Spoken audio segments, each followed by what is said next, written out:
Fitzgerald Kennedy, do solemnly swear I, John Fitzgerald Kennedy, do solemnly swear that you will faithfully execute the office of President of the United States that I will faithfully execute the office of President of the United States and will, to the best of your ability, and will, to the best of my ability, preserve, protect, and defend the Constitution of the United States. preserve, protect, and defend the Constitution of the United States. So help you God. So help me God.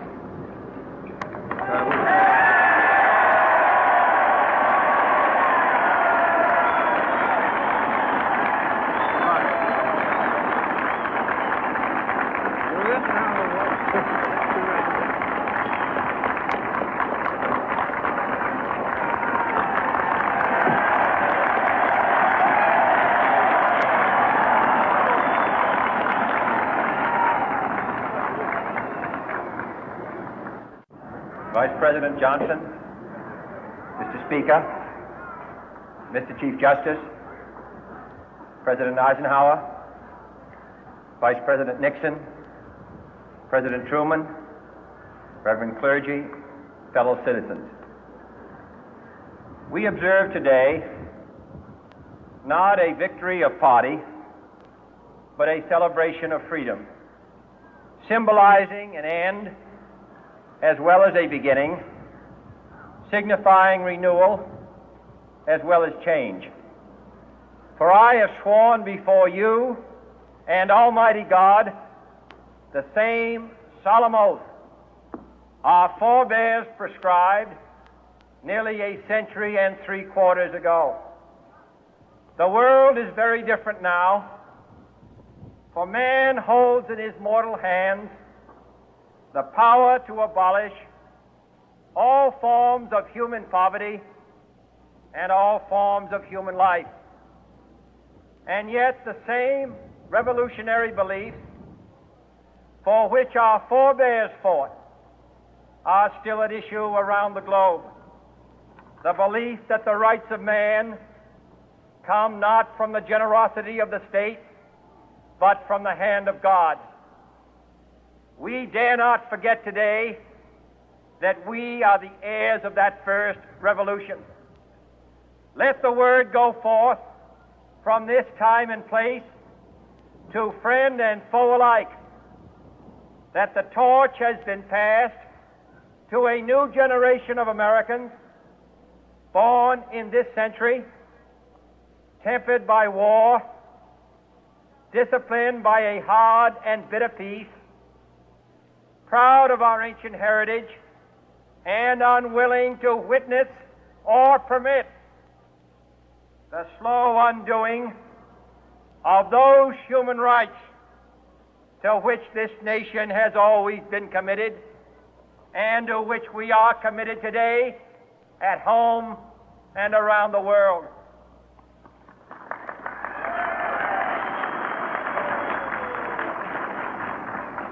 Let every nation know, whether it wishes us well or ill, that we shall pay any price, bear any burden, meet any hardship, support any friend, oppose any foe to assure the survival and the success of liberty.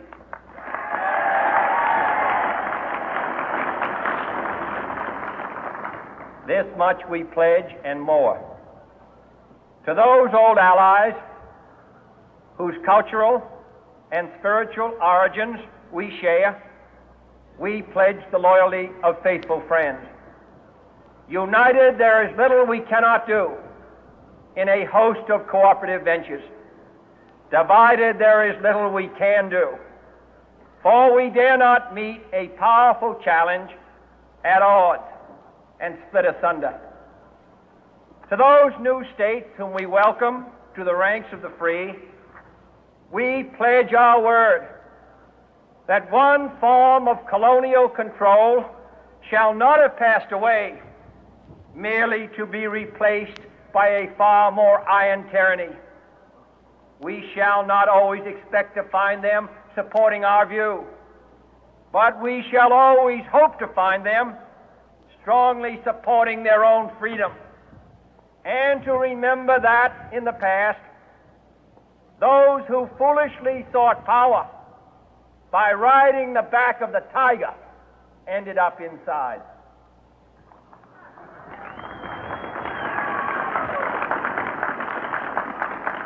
To those people in the huts and villages of half the globe struggling to break the bonds of mass misery, we pledge our best efforts to help them help themselves for whatever period is required, not because the communists may be doing it, not because we seek their votes, but because it is right.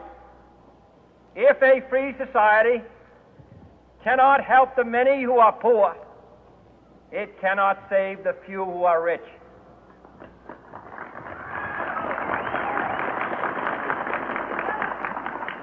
To our sister republics south of our border, we offer a special pledge to convert our good words into good deeds, in a new alliance for progress, to assist free men and free governments in casting off the chains of poverty. But this peaceful revolution of hope cannot become the prey of hostile powers.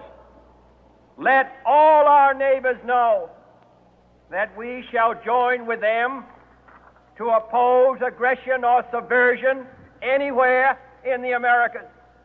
And let every other power know that this hemisphere intends to remain the master of its own house.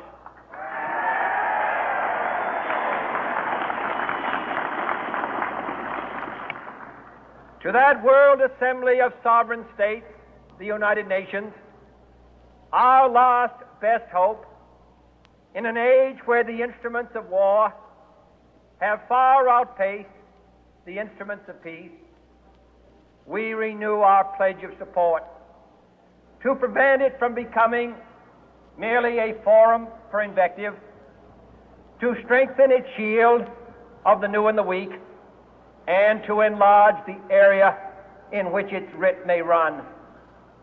Finally, to those nations who would make themselves our adversary, we offer not a pledge, but a request that both sides begin anew the quest for peace.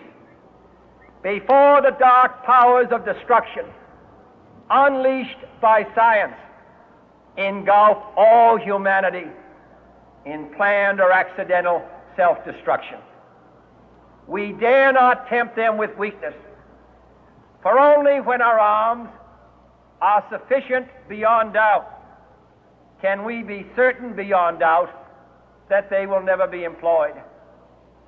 But neither can two great and powerful groups of nations take comfort from our present course, both sides overburdened by the cost of modern weapons, both rightly alarmed by the steady spread of the deadly atom, yet both racing to alter that uncertain balance of terror that stays the hand of mankind's final war. So let us begin anew, remembering on both sides that civility is not a sign of weakness, and sincerity is always subject to proof. Let us never negotiate out of fear, but let us never fear to negotiate.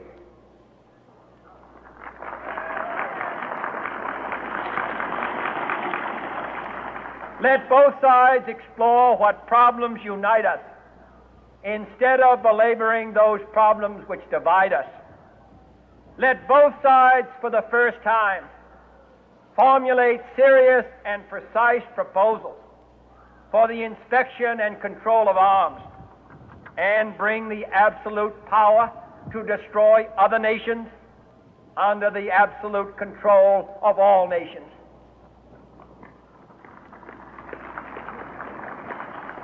Let both sides seek to invoke the wonders of science instead of its terrors.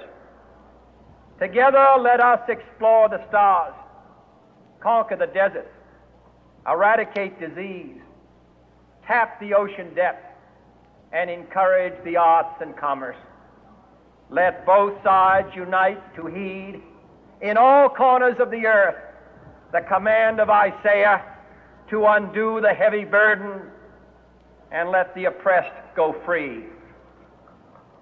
And if a beachhead of cooperation may push back the jungle of suspicion, let both sides join in creating a new endeavor, not a new balance of power, but a new world of law, where the strong are just and the weak secure and the peace preserved.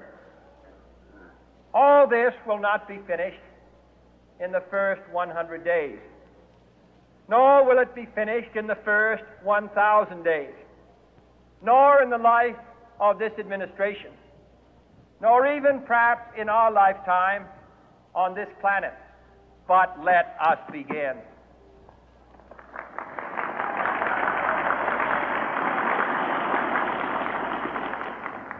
In your hands, my fellow citizens, more than mine, will rest the final success or failure of our course. Since this country was founded, each generation of Americans has been summoned to give testimony to its national loyalty. The graves of young Americans who answered the call to service surround the globe.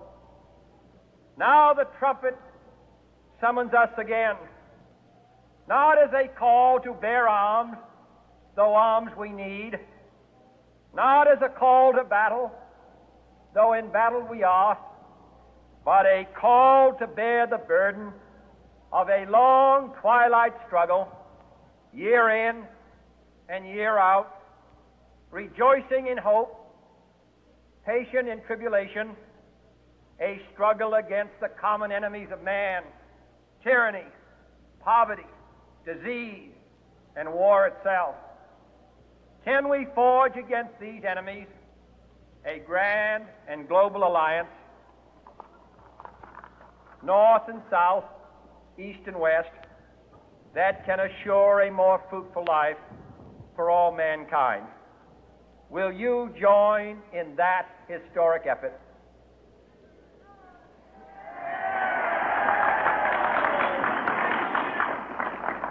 In the long history of the world, only a few generations have been granted the role of defending freedom in its hour of maximum danger. I do not shrink from this responsibility. I welcome it.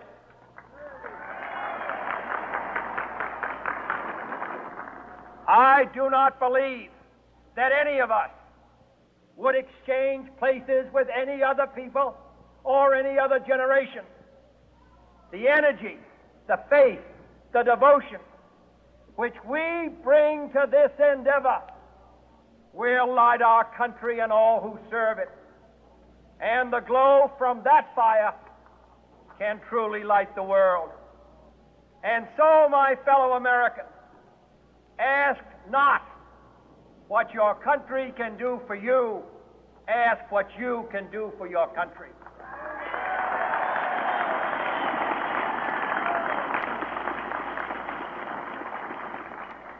My fellow citizens of the world, ask not what America will do for you, but what together we can do for the freedom of man.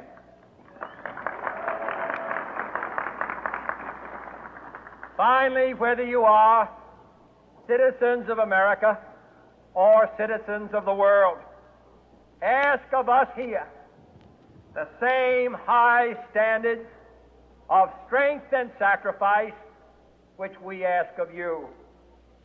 With a good conscience, our only sure reward, with history the final judge of our deeds, let us go forth to lead the land we love, asking His blessing and His help, but knowing that